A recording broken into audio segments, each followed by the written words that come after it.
Hello and welcome to Sunday's edition of Cracking the Cryptic, where yes, I am back on my desktop today, so no more laptop, at least pro tem, and this is very exciting for me. And also exciting is the fact that we are doing a zetamath puzzle today, and this one might be bordering on approachable. It's called Soliloquy. One of my favourite words, actually. It's a beautiful word. I have no idea what it means in the context of zetamath setting a puzzle. A soliloquy is like, the soliloquy in Hamlet, where Hamlet talks to himself, and as Maverick flies past, Maverick wants to get in on our soliloquies today. But yeah, so zetamath clearly is maybe having a conversation with himself about the devious nature of the nabner lines that are included in this puzzle. So these yellow lines are sort of anti-renban lines. So nabner is renban spelt backwards. I think I have done a puzzle with this constraint before. It might even have been by zetamath, but it was a long time ago and I can hardly remember it.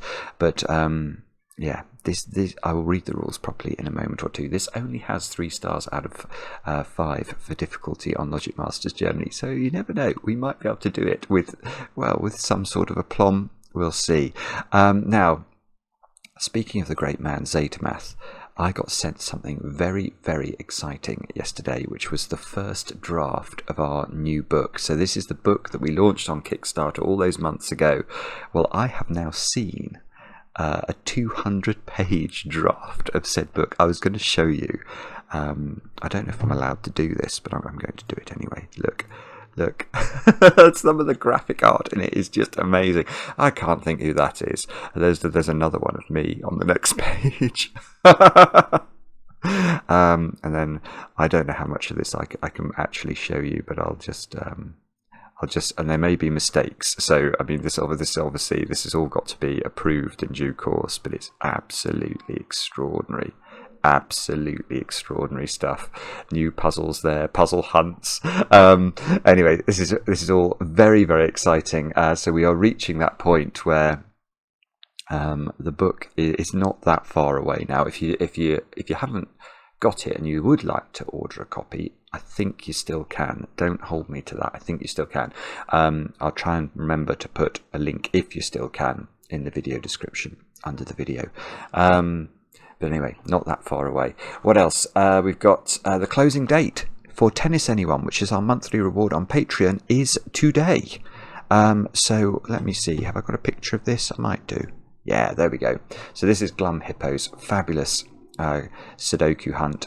Loads of you have been enjoying that. We've been loving the feedback on it. If you want to be in with a chance of winning the competition, please send your answers in by the end of today. And given this video is going live at 8:30, we're flexible on time zones. So providing some sort of time zone you meet the deadline, don't worry. Just get your answers in soon. And then shout-outs. I've got loads of shout-outs to do today. I'm sort of catching up from after my holidays. But I'm going to start with 2 weddings that happened yesterday for Cracking the Cryptic viewers. So Peter and Catherine got married in Cumbria, and Alice and Sam, I'm not sure where you got married, but your friend Hannah told me all about your wedding, as you know, and I hope that the 2 weddings went off splendidly. Send us a picture, we'd love to see. And then some birthdays. So Noah over there in Tennessee, it's your birthday today, and I know this because your brother Isaiah, 2 very biblical names there, in Colorado, wrote to us and said you'd appreciate a shout out. I hope you got chocolate cake, Noah. Lucas, it's your birthday today, and I know this because your girlfriend Cassie wrote to us. Apparently you're both pianists, so love the Mozart intro, or we love the Mozart intro too. But I'm jealous of the fact that you 2 can probably play it. James, you've turned 6 today, I believe, and you're a big Thomas the Tank Engine fan. Well, why wouldn't you be? And your brother Nikolai is turning 13 in a couple of days as well. And I know this because your mum Ashley sent me basically your whole family's list of birthdays. I mean, we can't do all the birthdays, but I would like to. I'll shout out some of the names: Anthony, Screech, and Jaina as well, who've got birthdays coming up at various points during the year. And we're delighted that the whole family seems to watch Cracking the Cryptic. Graham, you've turned 43 today, and I know this because your son Joel wrote to us. And then Thomas, well, these are old birthdays that I didn't have a chance to shout out because I pre-recorded my holiday videos.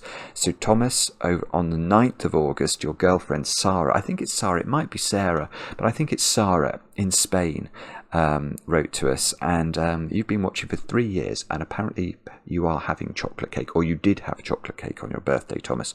So I hope it was good chocolate cake with the correct ratio of icing to cake, 1:1, of course. Elizabeth, you turned 38 on the 10th of August, and you spent your birthday camping. I'm so sorry to hear that, but hopefully you're back now in the warm and dry. And then Alex, you turned 31 on the 10th of August, and I know this because your friend Joel asked us to shout you out. So Alex, I hope you had a brilliant birthday too, and that's all the birthdays I've got for today. I'll carry on catching up over the coming days, so if you haven't heard your birthday and you expected to hear it, hopefully I will not miss it. But let me read you the rules of zetamath's colourful soliloquy. They are as follows. Normal Sudoku rules apply. So we've got to put the digits 1 to 9 once each in every row, in every column, and in every 3x3 box. Adjacent digits along a green line must differ by at least 5. So these green lines are sometimes called German whispers lines, and let's put a 1 in there. So this digit has to be at least 5 different from 1. So it could be 6, 7, 8, or 9. Those are all the things it could be. Now, digits on a purple line must form a set of non-repeating consecutive digits. These digits can appear in any order. So we've got 2 purple lines. So if this cell here was a 1, these squares here would have to be consecutive as a set. They would have to be 1, 2, 3, and 4. So these digits would be 2, 3, and 4 in some order. They don't have to go in order, they just have to be in some order, so that the whole set of them form a consecutive sequence. Now, what next? Digits along an arrow must sum to the digit in that arrow's circle. So we've got a plethora of arrows. So here, if this was a 2 and this was a 4, 2 plus 4 equals 6, we'd write 6 into the circle. So arrows are a little bit mathematical. Then we've got along a thermometer, we've got 1 thermometer. Along a thermometer, digits must increase from the bulb end. So we could do something like this, 1, 3, 5. And you can see that just as temperature rises, just as mercury rises, indeed, as the temperature rises, so our digits must rise as we move along a Sudoku thermometer. And then we've got that, and this is the kicker, these are the weird rules. So then we've got golden lines are nabner lines. No 2 digits selected from the set of digits on a nabner line can be consecutive. So, what does that mean? So that means if this was a 1 and this was a 5, this digit could not be 2, because if it was 2, 1 and 2 are consecutive. So it couldn't be 2, and it couldn't be 4, and it couldn't be 6. Because if it was 4 or 6, obviously those digits are consecutive with the 5. So I think we could do something like that, 1, 5, 9. That would be completely legitimate. None of those digits are consecutive with any other digit. So that would work. And that's what we need to do with the golden lines. So do have a go at the puzzle. The way to play is to click the link under the video. But now I get to play. And therefore it's time to say, let's get cracking. Now, I wonder... Oh, by the way, big shout out to Chain Bear, the YouTuber, whose YouTube channel is based around Formula 1. Chain Bear sent us 2 amazing little short videos recently. He's absolutely brilliant with sort of graphic design and video technology, and he made us a video of the Fistemafel ring theory and the proof of that, and also the secrets of German whispers. So if I remember, I will put those on the channel at some point soon, because they're really good. I did post one of them on TikTok, the Fistemafel one. Yeah, I was just thinking, do I start by talking about the secrets of German whispers here, or or do we talk about something else? Nabner lines feel to me to be horrible. They feel very, very unintuitive. 2-cell arrows, it's going to be, I think it's going to be German whispers. I mean, I can see things like 5 in box 1 is on the yellow line. So let's just talk briefly about why that occurs to me as a thing, and that's because you can never put 5 on a green line, because if you try and put 5 on a green line, the next digit has to be 5 different from 5, and if you go up you get to 10, which is not a Sudoku digit, or higher, and if you go down you get to 0 or negative numbers, and they're not Sudoku digits either. So green lines can't have 5. Also they oscillate, by which I mean, let's say this digit was a 2. Now this digit has to be at least 5 different from 2, so it has to be higher than 5. So every digit you can sort of divide into a polarity that is above and below 5, and what you find is that the digits alternate polarity as you move along the line. And there's another secret, which is about 4s and 6s. You can't put 4s in the middle of green lines, or 6s in the middle of green lines, because 4 and 6 are monogamous digits. They only have one partner, and therefore if you do try and put a 6 on a green line, you can put a 1 above it, but you need to put a 1 below it as well, because the 6 only likes to partner up with the 1. It's the only valid option. The same is true of 4s and 9s. So those are the 3 secrets of German whispers lines, and that's what would allow me to do that. I see. So that means I can't put 4s and 6.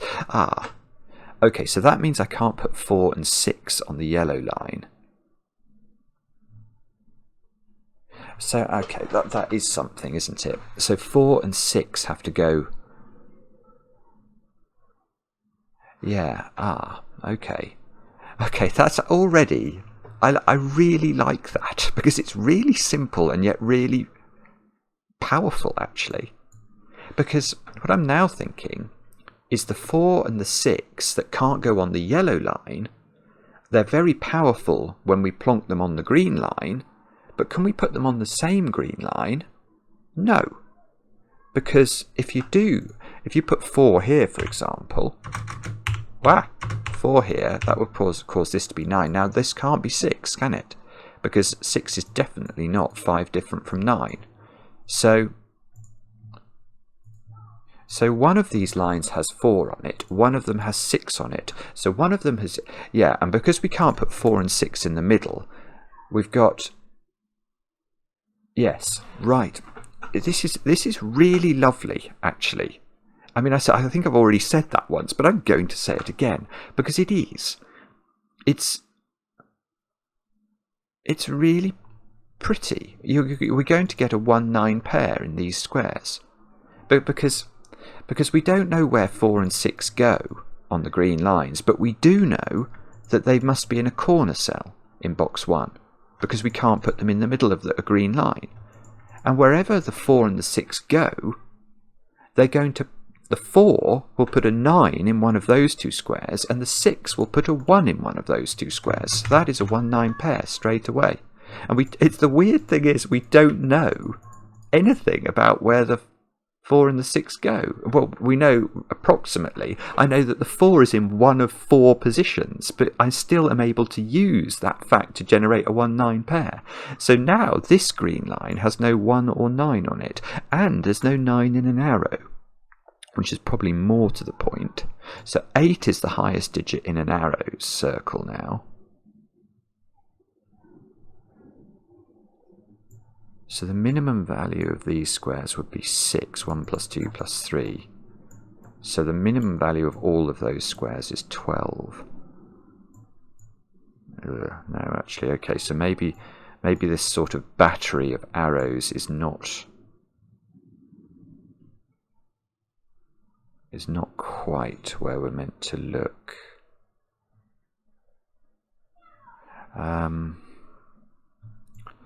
I don't think...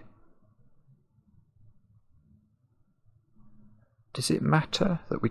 Oh, okay, so maybe... Alright, sorry, maybe it's to do with the Nabner lines in box 2 rather than the green line. So the nabner lines have to contain 1 and 9.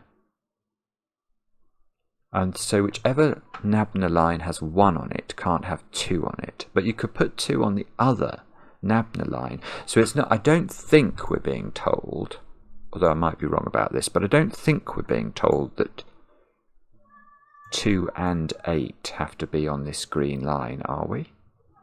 So let's just imagine 1 went up here. Then 2 can't go up here, but 2 could go on that one. Yeah, I'm not seeing the point of this at the moment, so let me just mull this over.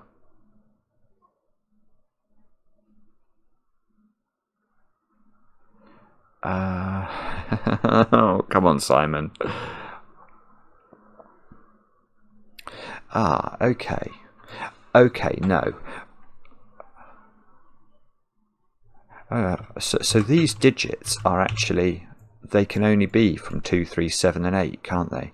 Because if we put 4 or 6 on the green line, we're going to need to partner up the 4 and the 6 with 1 or 9, which are not allowed on it. So the fact you knock 1 and 9 off the green line also means you knock 4 and 6 off the green line. We know we can't put 5 on the line, so we've got 2, 3, 7 and 8 on the line.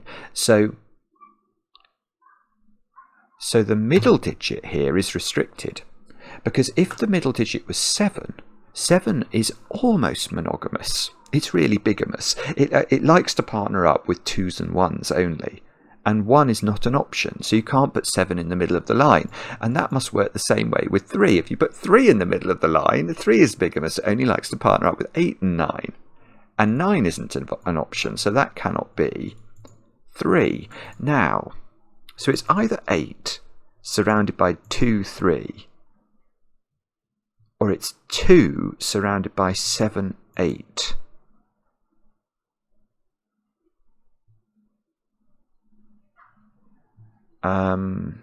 Now, the option there that feels far more difficult to me is 2 with 7, 8, because that's going to knock all of these digits down.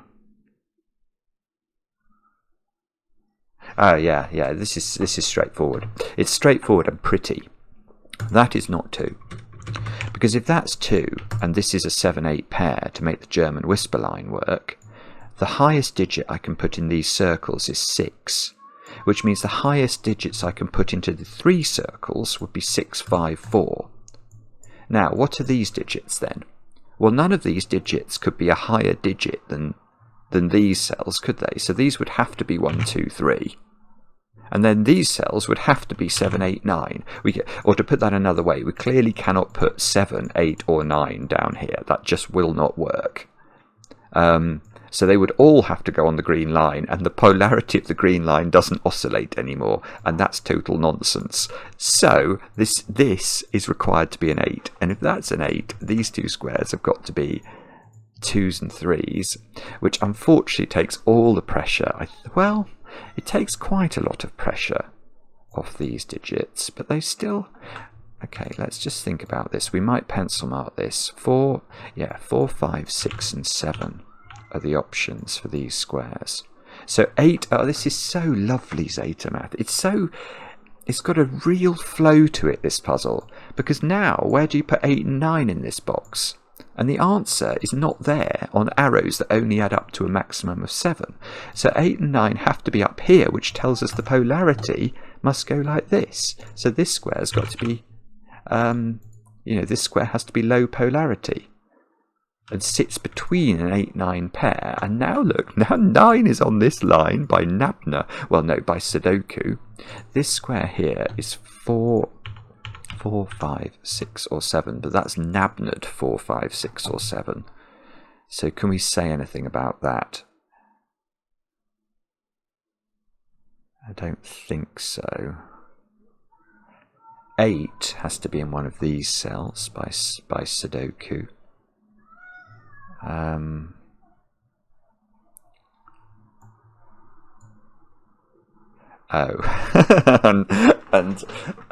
now everything goes to pot, does it? Ah, no, hang on, one more point. That's not 4 or 6. Because we know that 4 and 6, because we know 5's on the nabner line, 4 and 6 can't be on the nabner line. So this is 5 or 7. So 4, okay, so 4 and 6 are in the circles of the arrows. So the 4, whichever one of these is 4, has a 1-3 pair. That's the only way of making two digits that have to be different add up to 4. So one of these, oh, if it's this one, that's not going to work, is it? Oh, well, what I'm thinking here is if that's 4 with a 1-3 pair beneath it, then this is 2, and those 4 digits are 1, 2, 3, and 4, and I'm thinking that probably makes this line hard. So this is a nabner line. Now, you can't do that. That won't work. This isn't 4. Because if you have to select 4 different digits from the 5 different digits, 5, 6, 7, 8, and 9, and make sure that any two of them are not consecutive, you cannot do it. If it was a 3-cell line, you could do it with 5, 7, and 9. But once you have to then pick the 4th digit, whether you pick the 6 or the 8, you've got a big problem. So that is not 4, is what we can actually say, for what that's worth, which is probably not very much. That's not 4, because we've just said that 4 has to be in this sequence.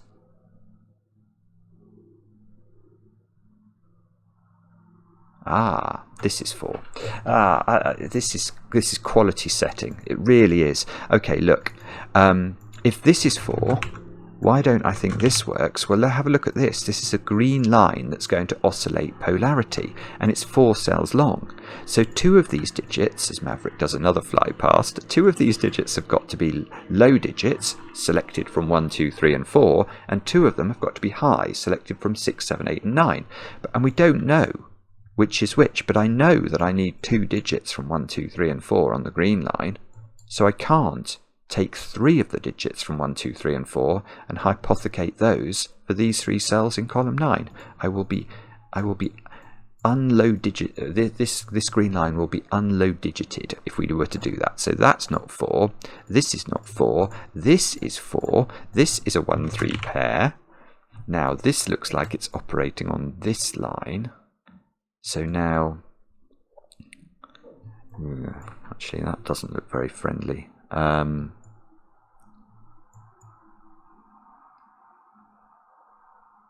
Okay, maybe that's not right then. So maybe it's a 6 in one of these we've got to think about. So 6 in 2. So if this is a 6, this is either 1, 5, which would cause a sort of X-swing of 1s, wouldn't it? So you then couldn't put 1s in any of those squares, because we'd already have the, if this was 1, 5, the 2 1s that we know must exist in these 18 cells are confined to that little 2x2 area. But if this was 6, this could also be 2, 4, although that would require the 4 to be low down.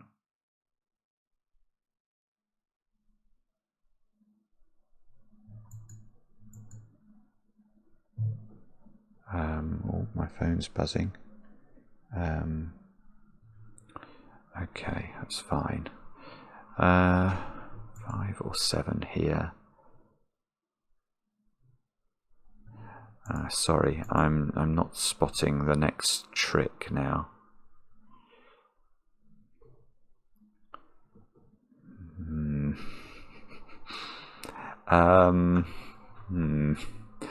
Is this in some way obvious? Probably.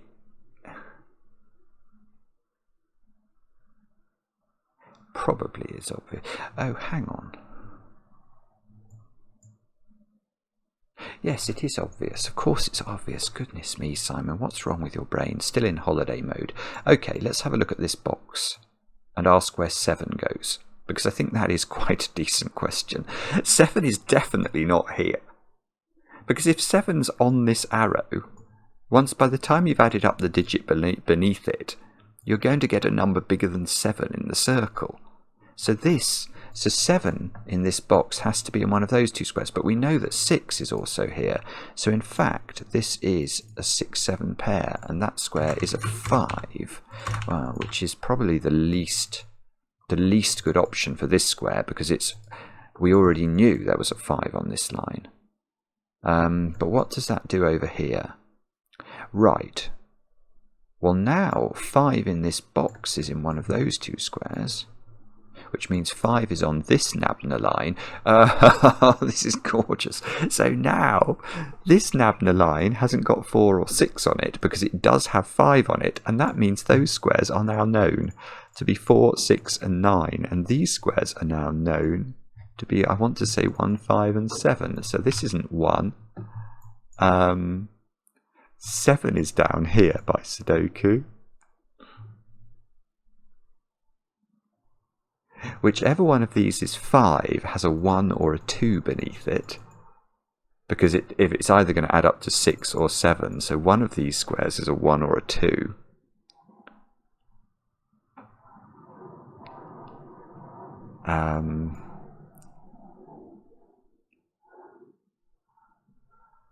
Oh, yeah, I know something as well. Because this line contains the 4 and the 6, which we know live in the corners of this box, these two squares are a 4, 6 pair. This is just beautiful. Now this is a 2 or a 3. Oh god, I thought it was a whisper, but it's not. That's fine. That's fine. It can be 2 or 3. I thought I'd broken the puzzle.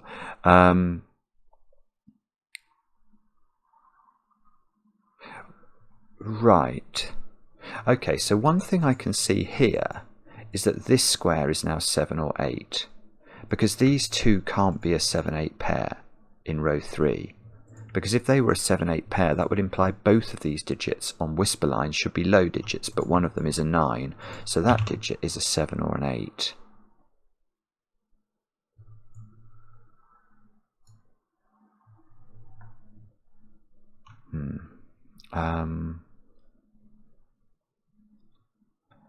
Okay. Now for our next trick, we will say it's really hard to see how that's going to how we're going to know which of these is 4 or 6. I mean, I'm sort of just presuming that the nabner lines down here aren't going to do very much.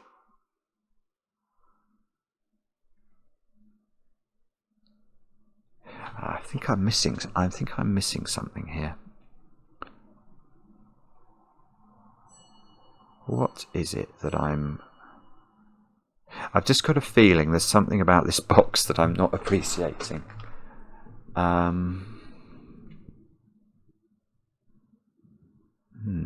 Actually, maybe I'm wrong. Do we know how this box works? We know that whatever's not used here, of 2 or 3.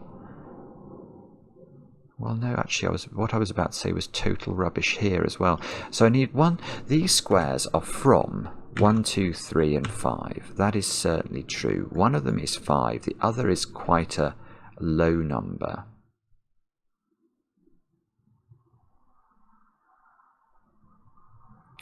So if that was 5, this would be 1, 2, or 3. Adding up to, so these squares could include a 6, I think.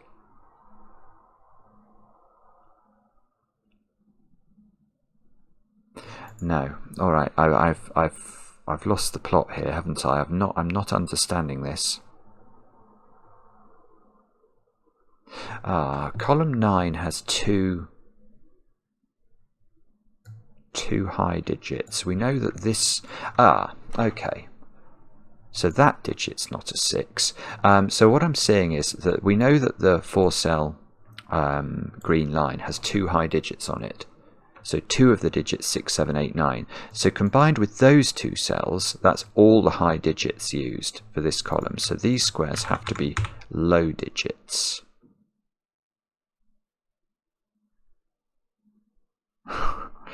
Yeah.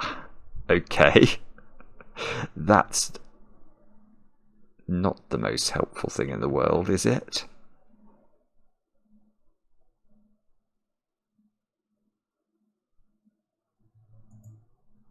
So the highest digit you can have on this now is... Yeah, I see. I see what you're doing here, you naughty little zetamath. Okay, so now I'm going to ask a question about column 8. Where does 9 go in column 8? And I don't think you can put 9 here. Because if this was 9, this purple line would have to contain 9, 8, 7 and 6, and that digit wouldn't work. So 9 in this column is on the nabner line, because it can't be on an arrow adding up to 6 or 7, obviously. So 8 in this column. This is lovely. Oh, that is sick. Yeah, okay. So now in this column, where does 8 go? Well, 8 can't go on an arrow adding up to 6 or 7. 8 can't go on the nabner line. Doesn't seem to be able to go up here. So 8 goes there, which is on a line which makes this a 5 in the corner. Because that digit has to be capable of being in a consecutive sequence 4 cells long with an 8, and the only option that works is 5. So this is 5, this is 6, 7. This isn't, we're away here. We are away. We've actually, I think, hit upon the right idea for once. Because now this is 5 in box number 3. This square is a 1 or a 2. Ooh, how does that work? Well, we're adding up to 6 or 7, so we can't use 1. 2 and 4 would just work, wouldn't it? But so would 3 and 4. Oh, so is this always 4? Sorry, is that the point? Yes, of course. This is always 4 because 2 plus 3 only adds up to 5. Come on, Simon, use your brain. Right.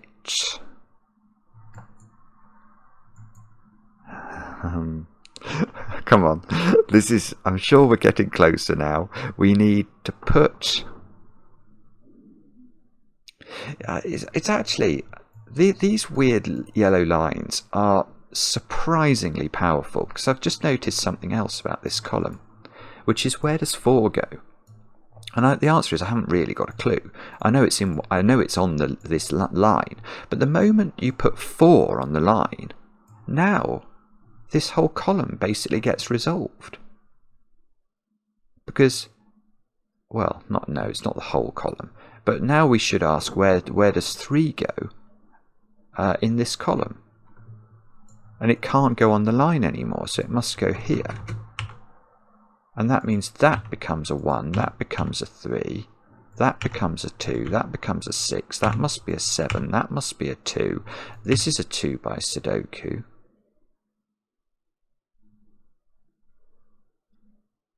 And now I know what's on this line, and hopefully we'll find that none of the digits are 1, 4, 6 and 9, and none of those are consecutive with one another. So that does seem sensible. 4 comes out of these squares.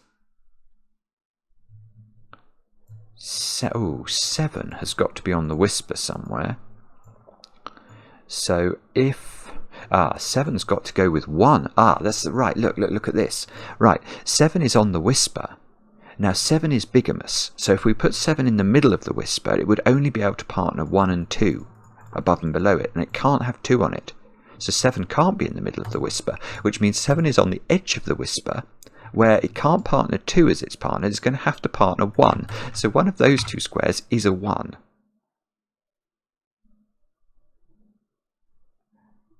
Yeah, it's one of those occasions where I feel like I probably ought to know which way round that goes, and I don't.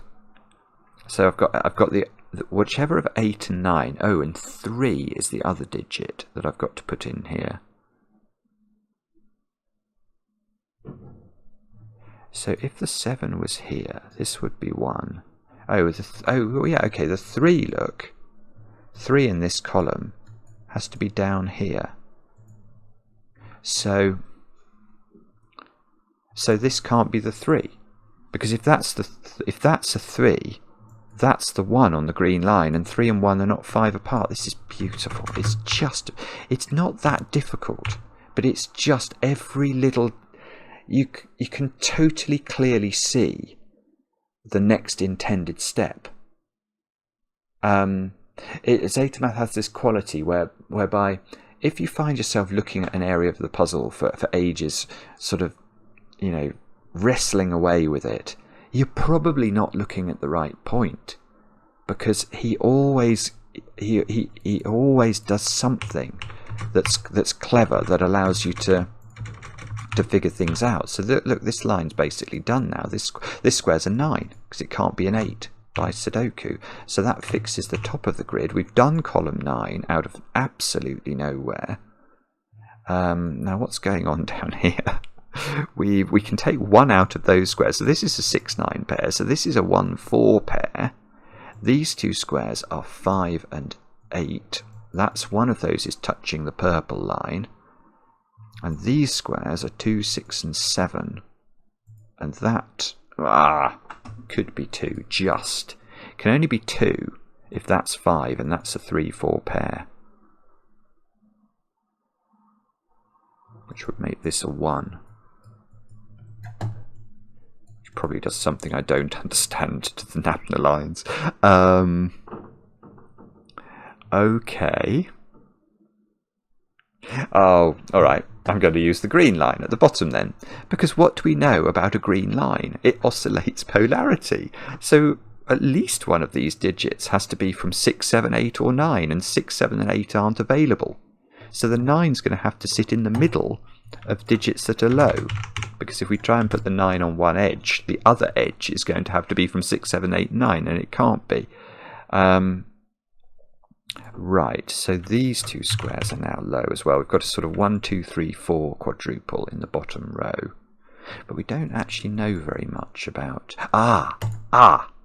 That being 9 is huge. This is what's going to disambiguate the 4s and the 6s. Look, got you. 9, 1, 6, 4 to make those work. So this digit can't be 7 or 8 because it would be too close to 9.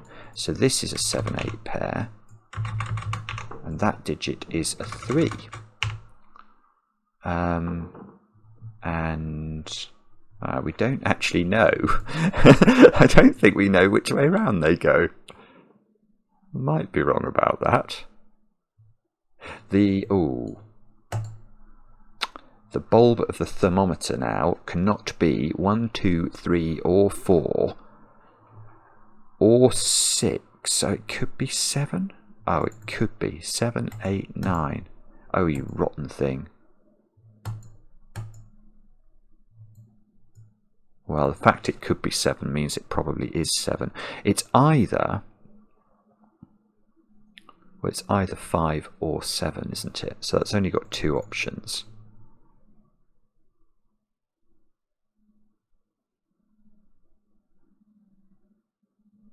This line...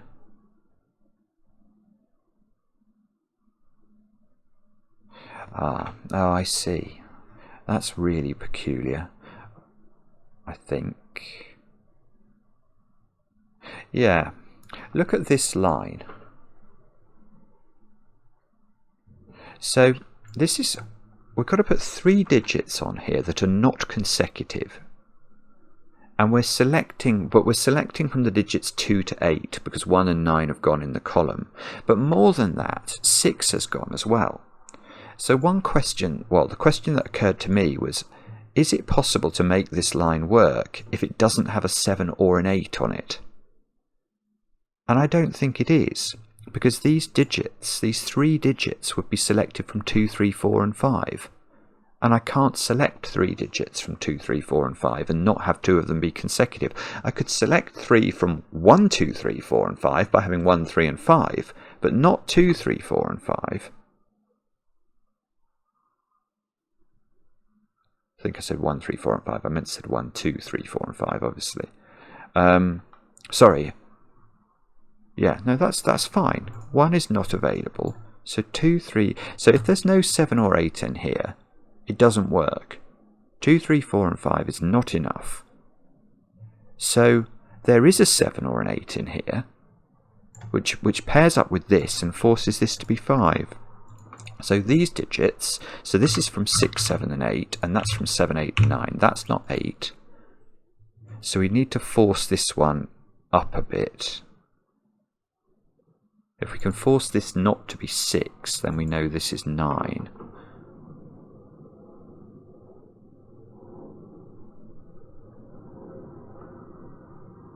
Oh, no, sorry. Alright, no, that's much easier.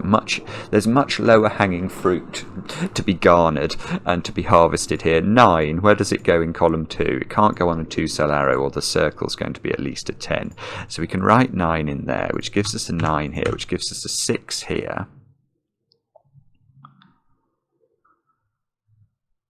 6 is nearly difficult. Oh, do we know... Ah, okay, I roughly know what that is, don't I? Hang on. I know there's a 7 or an 8 on the yellow line. So in this column, this square is from 2, 3 and 4. Oh yeah, okay, I see. Right, so that means that... Well, I think the question I need to ask is, where does 3 go in this column? Because if I put 3 on the yellow line, there's going to be a 2 or a 4 on this yellow line, which is consecutive with 3. Because I've got one of these digits is a 7 or an 8, so 2 of them have to be selected from 2, 3 and 4. So we're going to have to make those 2 digits 2 and 4. So this is a 3. Which doesn't actually seem to tell me very much about anything. Let's actually fill this in really fully. So it's 2, 4, 7 or 8, although nothing is getting resolved by that. The 9 arrow... Ah, yeah, okay, so the 9 arrow now is not 2, 7, 3, 6 or 4, 5, so that's 1, 8 not resolved apparently. Well, that means that's not 8, so that's down to 2, 4 or 7. Oh no, okay, 4. Where does 4 go in box 4? Come on, Simon. 4 goes there. Okay. So these squares are 2s, 6s and 7s. So this is not 2. That's not 1 or 2. There's a 1 and a 2 in this column. So that's up to 3 or 4.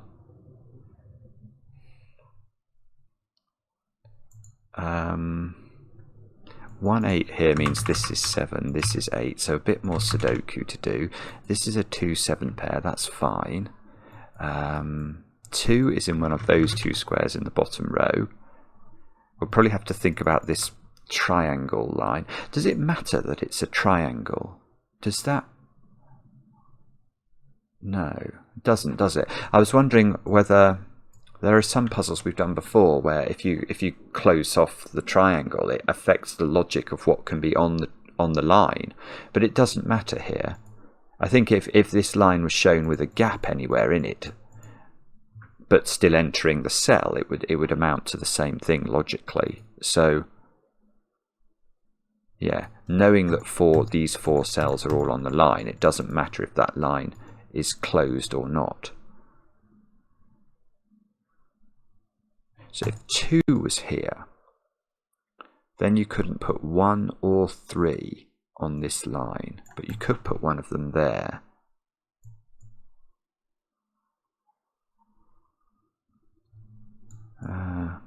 Okay, sorry, I'm not quite seeing this at the moment. 3, 4 and 6, these squares are from, and that one isn't 3. 3, 4, 6, so this isn't 3. Oh, hang on. This is a 1 in the corner, is it? Let me just think about that. Is that right? Yeah, it seems to be. Okay, that's 1 in the corner. So these squares are not 1. And these 2 squares are 8 and 5. And 5 is on the line, therefore, so 6 isn't. And 8 is on the line, so 7 isn't. So this square's 2. The 7 is doing work. 7 and 6 can go into the puzzle. So 2, 5, 8 here. 7. Oh, look, 7 has come out of this square and this square. So we get a 9 here and a 6 or an 8 here. That square's not 9.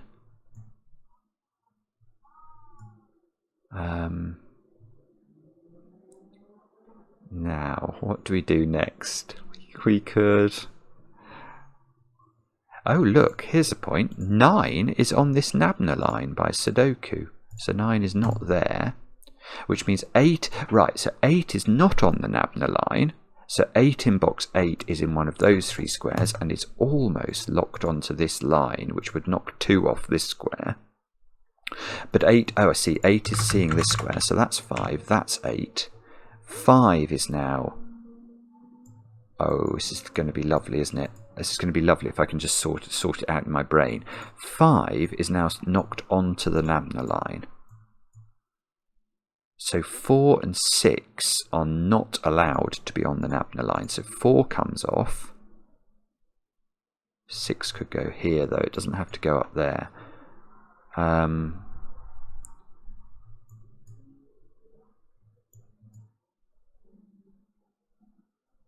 Sorry, I'm not quite seeing it.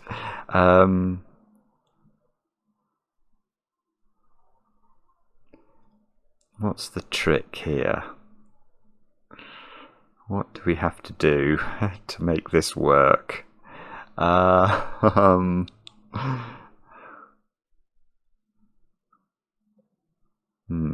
sure, actually. I think it's something to do with this triangle. I just have to work out what it is. If we had... We can't have 4 or 6 on it. Or is it this line? I've not really worked out. If that's 8, that couldn't be 2. If that's 5, that could be 2, but only with a 3, 4. Oh, that doesn't work. Right. If that's 5 and that's 2, to make this consecutive, this is a 3, 4 pair, but then you've got to select those 4 digits would all be selected from 2, 3 and 4. So you'd necessarily repeat one of them. So that's not 2, which means that's 2. That's 2, that's 7. Ah, it's nearly. It's still not right though. 7 is knocked. Well, it's not on this line, but it could still go here.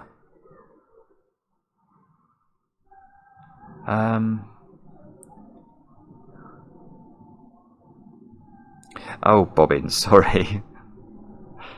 Is it back to do with this? So what are we saying here? We're saying that if this is, we know there's a 6 or a 7 on this line.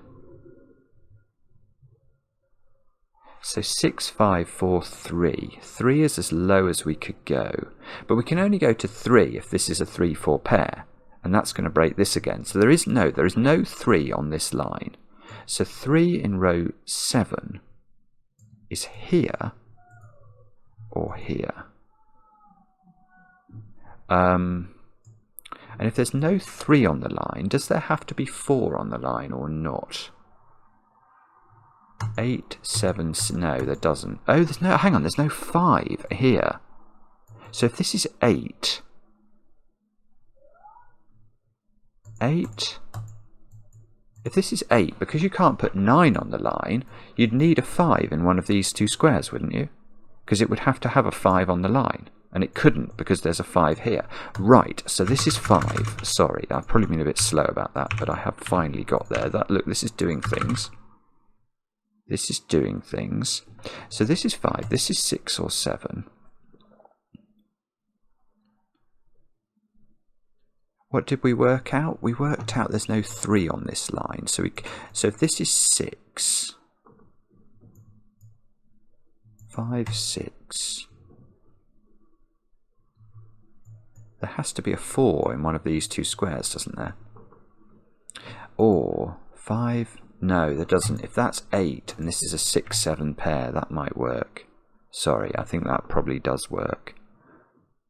Just didn't think of it. Do we have to have... Do we have to have 6 and 7 on this line? Is that the point? If you don't have 6 and 7, you've got, yes, then you've got a problem. Because if you don't have 6 and 7 on the line, then this would have to go 5, 6, 4, 3, which we know is wrong. So there is a 6 or a 7 in one of these squares, which pairs up here with a 6, 7. So there's a floating 6, 7 pair in box 8. And that being a 6, 7 knocks 6 out of this square. So now 6 in box 7 has to be here. So these squares, which are on the nabner line, are from 1, 4. Oh, I see. Ah, it's obvious now. They're from 1, 4, 5, 9. Now, what they cannot, though we know they include a 5, so they can't possibly include a 4, otherwise the basic tenets of nabner lines would be broken. So that's 1, 5, 9. This is 4. This is 1. 1 cannot be on a line with a 2, so that's a 3. This is a 4, this is a 2, this is a 2, this is a 3. Ah, we might have cracked it now. Come on. We need 8 here, don't we? And 7, which we can do. Now we can just fill that in. 8 and 7. That's not 7. 1, 5, 9. This is 3. Are the 6s and 7s resolved or not? They probably are. I just can't quite see why. That digit's resolved. That's a 1. So that's not a 1. These squares have got to be 2, 4 and 5, which we can do the 2, can't we? That's got to go in the middle. So we get a 4, 5 pair left over.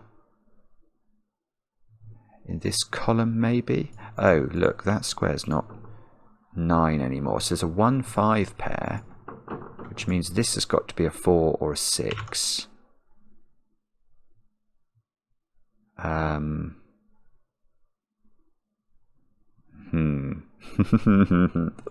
So if that's 6, that's 7.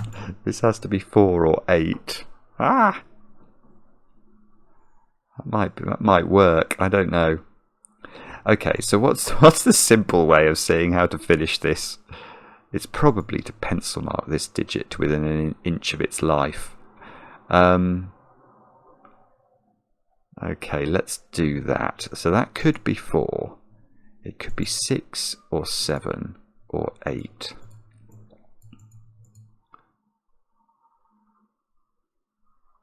Why can't I see? If that's 6, that's 7. Oh, I can't. Oh, is it the 6 and the 8 up here? Oh, sorry, it's the 8. Look, where does 8 go in this box? There we go. That's going to do it for us. So the 8's not here, so the 8 must go there, which means this must, to be consecutive, this has got to be 6, that's got to be 7, that's got to be 6, that's got to be 7. That's now 5, 1, 7. This is 5, 9, 1. This is 5, this is 4.